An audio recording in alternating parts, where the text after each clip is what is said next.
जय हिंद, वंदे मातरम क्लास। आज हम पढ़ेंगे प्रेजेंट कॉन्टिन्यूअस टेंस को।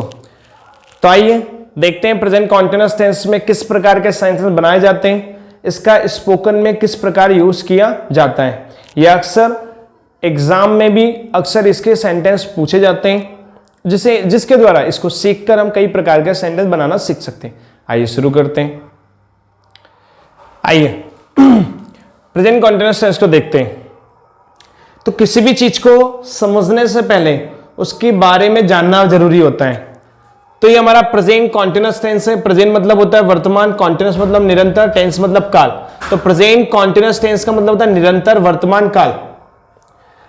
सबसे पहले देखेंगे इसकी पहचान, आइडेंटिफिकेशन, कि जिस वाक्य के अंत में रहा है, रही है, रहे हैं, रहा हूं, रही हूं, रहे हो आता है, उसे प्रेजेंट कॉन्टिन्यूअस टेंस में लेते हैं। तो ये हमारे वाक्य देखो, इसके अंत में आ रहा है रहा हूं, रहा है, रहे हो।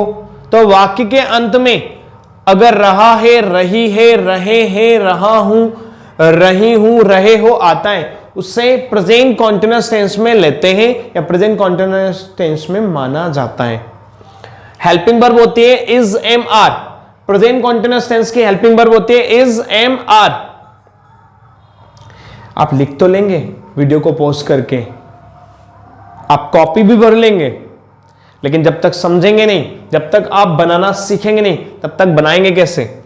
तो हेल्पिंग वर्ब होती है प्रेजेंट कॉन्टिन्यूअस टेंस की इज, एम, आर। इज का प्रयोग करते हैं सिंगुलर सब्जेक्ट के साथ, और आपको प्रीवियस वीडियो में बताया कि सिंगुलर सब्जेक्ट कौन कौन से होते हैं। He, she, it, this and any singular name. Singular name means single नाम, एक नाम।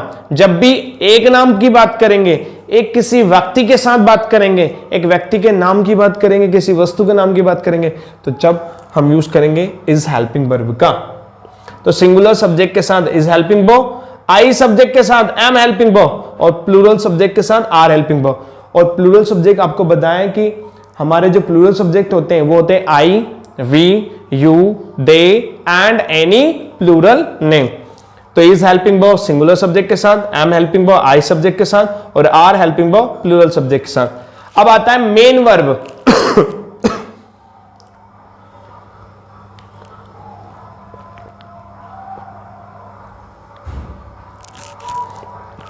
मेन वर्ब तो मुख्य क्रिया में वर्ब की फर्स्ट फॉर्म प्लस आईएनजी का यूज करते हैं।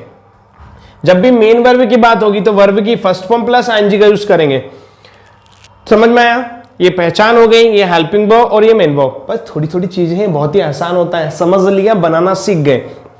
आइए इसके कुछ एग्जांपल देखते हैं। तो मैं हिंदी पढ़ रहा हूं, मैं हमारा आई सब्जेक्ट है, तो आई सब्जेक्ट मैं को पहले बोलेंगे हम आई, आई, मैं, आई। अब आई सब्जेक्ट के साथ हेल्पिंग वर्ब आएगा एम, आई एम। पढ़ाई करने, पढ़ने की वर्ब होती है रीड,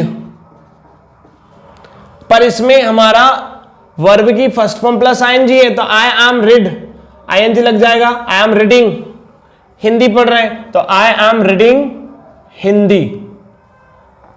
वहां हिंदी पढ़ रहा है, वहां पुरुष है, लड़का भी हो सकता है, तो वहां के लिए यूज करते हैं हम ही। जब सिंगुलर सब्जेक्ट है तो सिंगुलर सब्जेक्ट के साथ helping verb is, he is. पढ़ने की वर्ब वही रीडिंग हिंदी। चेंज क्या होगा? ओनली सब्जेक्ट, और सब्जेक्ट चेंज होगा तो हेल्पिंग वर्ब भी चेंज होगी। देखो यहाँ आई सब्जेक्ट था तो एम हेल्पिंग वर्ब यूज किया, बाकी का जो हमारी वर्ब है वो सेम और ऑब्जेक्ट सेम है। हेल्पिंग सब्जेक्ट यहां पे चेंज हुआ, इज सिंगुलर सब्जेक्ट हो गया तो उसके साथ हेल्पिंग वर्ब चेंज हो गई। यहां पे आप हिंदी पढ़ रहे हैं, रहे हो, तो आपको बोलते हैं यू आर, यू आर। पढ़ने की वर्ब वही रीड, रीड में लग जाएगा ING. You are reading Hindi, तो मैं हिंदी पढ़ रहा हूं, आई एम रीडिंग हिंदी। वह हिंदी पढ़ रहा है, ही इज रीडिंग हिंदी। आप हिंदी पढ़ रहे हो, यू आर रीडिंग हिंदी। ये सेम सेंटेंस इसलिए बनाया ताकि आपको समझ में आए कि जब भी मैं सब्जेक्ट होगा, आई सब्जेक्ट के साथ हेल्पिंग वर्ब एम, वर्ब की फर्स्ट फॉर्म प्लस आईएनजी और जो भी ऑब्जेक्ट रहेगा। सिंगुलर सब्जेक्ट होगा तो जैसे वहां पे वहां था, वहां हिंदी पढ़ रहा है, अगर यहीं पे होता वहां हिंदी पढ़ रही है तो यहां ही की जगह सी आ जाता। She is reading Hindi. Singular subject है तो सिंगुलर सब्जेक्ट के साथ हेल्पिंग वर्ब आता इज। ही इज रीडिंग, पढ़ने की वर्ब रीड में आईएनजी जोड़ा और हिंदी। आप हिंदी पढ़ रहे हो, प्लूरल सब्जेक्ट है तो प्लूरल सब्जेक्ट के साथ हेल्पिंग वर्ब आर, पढ़ने की वर्ब होती है रीड में आईएनजी लग जाएगा, रीडिंग हिंदी। आइए इसके कुछ और सेंटेंस देखते हैं। मैं बाजार जा रहा हूं, मैं बाजार जा रहा हूं। आई, मैं को लिखेंगे आई के साथ हेल्पिंग वर्ब देखा हमने एम, आई एम, बाजार जाने की वर्ब होती है गो, पर हमारी वर्ब की फर्स्ट फॉर्म प्लस आईएनजी तो आई एम, आईएनजी लग जाएगा, आई एम गोइंग। कहां जा रहे हैं? To market. और जब भी आने जाने की बात करेंगे तो टू लगाएंगे। मैं बाजार जा रहा हूं, I am going to market. आप इंग्लिश बोल रहे हो, आप इंग्लिश बोल रहे हो तो यू, प्लूरल सब्जेक्ट आपको लिखेंगे, प्लूरल सब्जेक्ट के साथ helping verb are, you are, बोलने के वर्ब स्पीक, लेकिन वर्ब की फर्स्ट फॉर्म में आईएनजी लगेगा, स्पीकिंग, यू आर स्पीकिंग क्या? इंग्लिश। मैं आपसे बात कर रहा हूं या मैं अंग्रेजी में बात कर रहा हूं तो I am talking in English. मैं आपको समझा रहा हूं, आई एम एक्सप्लेनिंग यू। हम बात कर रहे हैं, वी आर टॉकिंग, हम याद कर रहे हैं, वी आर रिमेंबरिंग। मैं सीख रहा हूं, आई एम लर्निंग, मैं पढ़ा रहा हूं, आई एम टीचिंग, आप पढ़ रहे हो, you are studying, you are reading. वहां देख रहा है, ही इज सीइंग, वहां देख रही है, सी इज सीइंग। और इस प्रकार से हम कई प्रकार के सेंटेंस सब्जेक्ट को चेंज के, वर्ब के फॉर्म को वर्ब को चेंज के अलग अलग प्रकार के कई सेंटेंस बना सकते हैं। तो ये था हमारा प्रेजेंट कॉन्टिन्यूअस टेंस जो आज आपके लिए हमने स्पेशली बनाया था।